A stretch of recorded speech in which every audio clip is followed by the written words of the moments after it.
Thank you, Honourable Matafa. Honourable Subrathie. Thank you, Chairperson.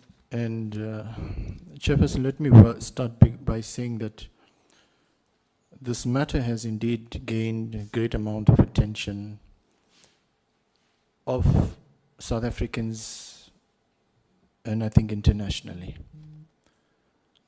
Largely because, Chairperson, this concerns the wealth of the land of South Africans. The Freedom Charter says very clearly that the people shall own the wealth of this land. An alternative equivalent to ownership speaks exactly against that principle,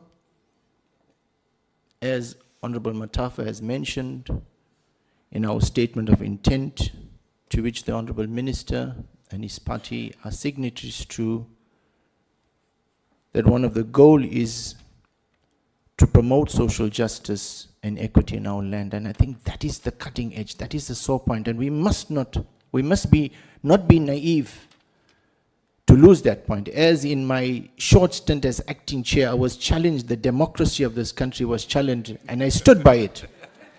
I will not be naive in this house to say that we cannot talk about this. So as a caucus of the ANC caucus in this portfolio committee, we were asked, and I whipped the ANC study group. I was asked for a public statement. I did not.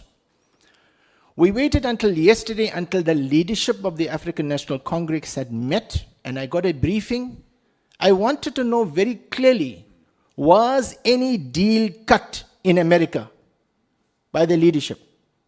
And I've got a clear-cut clarity from the African National Congress that there was no deal cut clearing the path for any Starlink regulations, as the public is calling it. So very, very clear, the African National Congress is clear.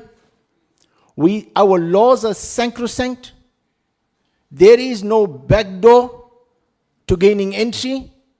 Anyone wanting to gain entry into this country, especially into the ICT sector, which is a sector that is most disadvantaged, as Honorable Matafa said, perhaps the most, must come to the front door. There is a 30% that is in place.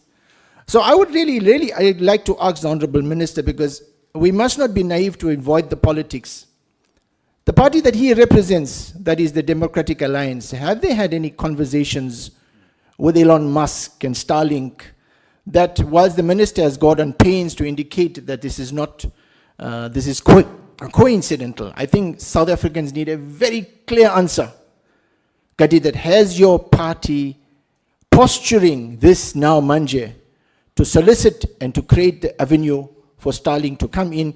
Certainly the African National Congress position remains, as Honorable Matafa has indicated, we will not support this policy directive. We will call for its withdrawal.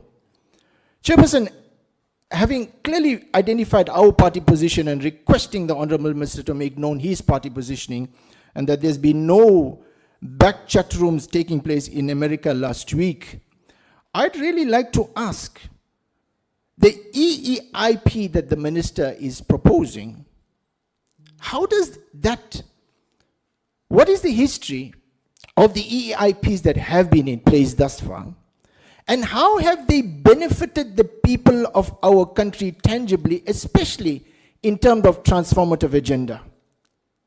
Chairperson, another area that I wish to raise with the Honorable Chairperson is that he is considering that Section 9(2)(b) of the ECA clearly mandates a 30% HDG ownership for licensing. What is the legal justification for your policy, Mr. Minister, for your policy directive that aims to bypass this requirement, that equity equivalent programs which fall under a separate legislative framework? Are you not essentially trying to reshape the laws through unilateral action, thereby diminishing the authority of Parliament? Following on to that, what rationale underlies your decision to exempt the ICT sector specifically, whilst other industries such as mining and finance have consistently complied and continue to comply with the 30% HDG ownership requirement?